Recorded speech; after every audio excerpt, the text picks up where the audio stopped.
Pemirsa, anggaran 380 miliar rupiah disiapkan oleh Pemprov Sumsel untuk perbaikan dan pemeliharaan terhadap 70 ruas jalan milik pemerintah Provinsi Sumatera Selatan.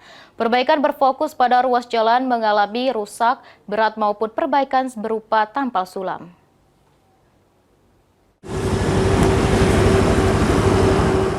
Pemerintah Provinsi Sumatera Selatan akan mulai melakukan perbaikan dan pemeliharaan terhadap 70 ruas jalan sepanjang 1.779 km yang menjadi tanggung jawab pemerintah Provinsi Sumatera Selatan.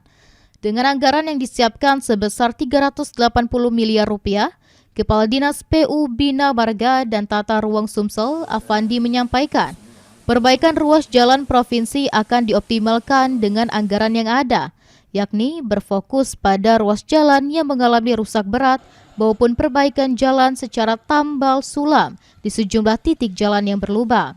Realisasi anggaran itu artinya dengan anggaran yang ada, kita harus melaksanakan pekerjaan itu seefisien mungkin.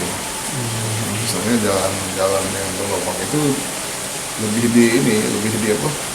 diprioritaskan, patching lah istilahnya. Perawatan pemeliharaan. Menurut Afandi, akibat adanya efisiensi anggaran, membuat biaya perbaikan dan pemeliharaan jalan di Sumatera Selatan alami penurunan sekitar 50% dibanding tahun 2025 lalu. Eki Saputra, PAL TV.